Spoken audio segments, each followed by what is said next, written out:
Hai guys, pecinta tanaman porang.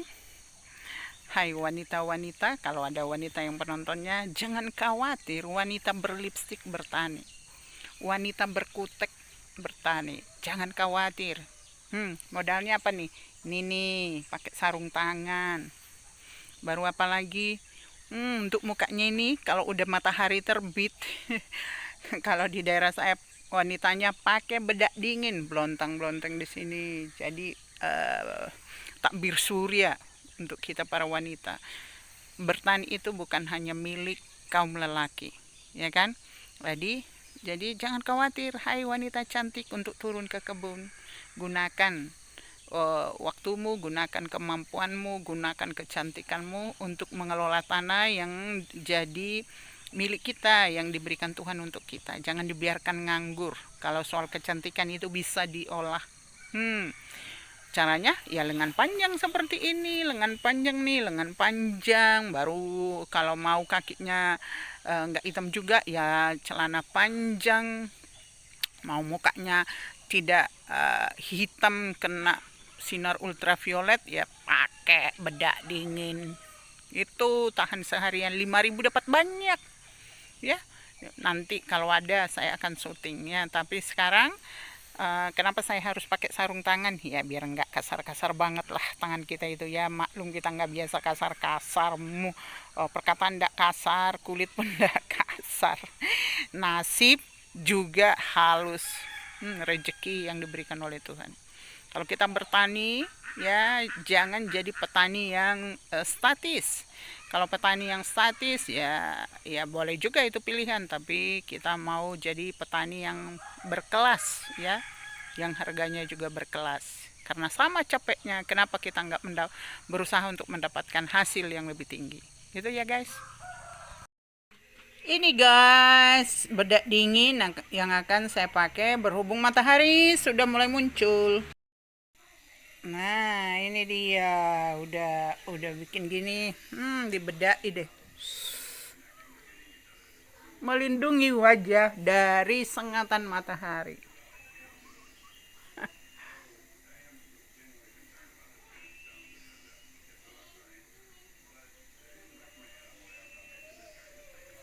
Udah kayak karnaval nih di Jawa. Bedanya karnaval pakai bedak, ini pakai bedak dingin.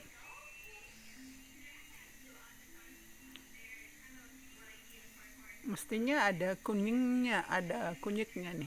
Kalau di Jawa dikasih lagi uh, apa ya, aroma biar wangi gitu. Kemuning biasanya kalau di Jawa. Ini kunyit. Udah guys, nih kuning guys.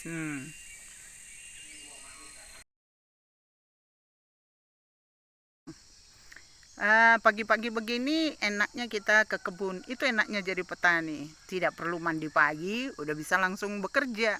Beda dengan Anda yang di kantor. Anda yang di kantor pasti harus mandi dulu, ngapain dulu gitu kan. Nah, kalau kami petani keren kan. Bangun tidur udah bisa langsung bekerja. Gitu ya. Saya mau tunjukkan kepada Anda apa yang persiapan tanah apa yang dilakukan untuk petani porang. Dan apa kendala yang harus kita antisipasi. Nah, Anda lihat saya sudah mengolah tanah saya di bawah pupuk ini, pupuk kandang ini tai kerbau ya. Itu ada padi yang kopong, yang kosong, bukan jerami ya, tetapi bukan kulit padi, karena di kampung kami nggak ada kulit padi. Nah, memang ini agak kurang, tapi nanti saya akan mau tambahi dengan pupuk kandang yang lain. Semoga dapat, karena di kampung kami lagi musim durian ini guys. Jadi orang lebih prioritas panen durian. Nah, Anda lihat ini di musim hujan agak becek nih. Ya kan, becek. Ini yang harus dihindari. Beceknya ini itu makanya perlu ada bedengan. Ya, bedengan gitu. Tetapi kalau lagi basah begitu itu, kalau kita tanam porang pasti busuk ya, umbinya nggak jadi. Jadi karena ini bekas kubangan kerbau, saya harus timbun yang bagian sana nih, harus saya timbun. Jadi sekarang mungkin itu belakangan saya ambil tanahnya dari tempat lain. Ini kalau air masih genang-genang begini saya nggak mengolahnya, saya akan timbun. Tapi ini dipastikan ini subur karena ini bekas kandang kerbau. Nah, yang di sebelah sana udah tinggi. Nah, ini nanti saya menggunakan pengolahan tanah, memperbaiki tanah dengan revolusioner karena tidak butuh waktu lama-lama. Kalau saya pakai E4 itu butuh minimal beberapa hari lah, mungkin lebih lama lebih bagus. Tapi saya mau pakai Promol 12 yang dia mikroorganismenya lebih banyak, jadi bisa lebih cepat kita tanami. Ini berdasarkan pengalaman dari pakar-pakar pertanian yang udah dahulu memakai Promol 12. Tentunya habis itu masih ditambah dengan pengaplikasian pupuk yang lain, tapi tidak boleh pupuk kimia, semua harus organik semua ya. Ini habis ini nanti semoga bisa cepat karena itu belum saya bagi nih pupuk-pupuk kandang yang ada di sana. Saya akan bagi itu ya kurang lebih 2 liter satu lubang saya buat. Jaraknya pun kurang lebih ya 20 meter satu titik. Nah, karena tenaga kerja di sini saya susah mendapatkan, ya udah saya kerjakan sendiri. Kenapa susah?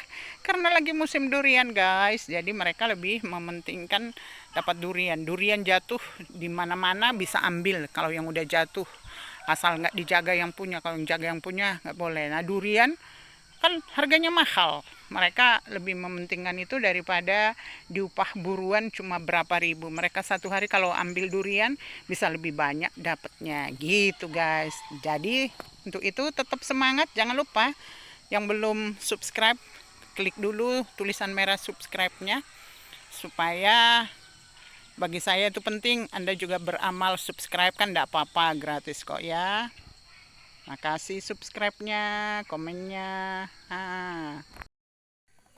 Kita mau unboxing dulu Promol 12 yang akan kita jadikan sebagai sarana untuk revolusi struktur tanah, revolusi memperbaiki struktur tanah supaya bagus.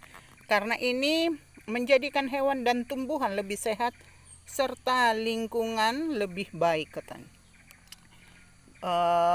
Namanya Promol 12, tetapi manfaatnya kita bisa lihat di sini, memperbaiki struktur tanah agar lebih subur, mempercepat pertumbuhan tanaman lebih tahan terhadap hama, meningkatkan jumlah pengikatan nitrogen bebas, menguraikan residu pestisida dan pupuk kimia dalam tanah, pengendali patogen yang berasal dari tanah, menghasilkan produk pertanian yang lebih sehat.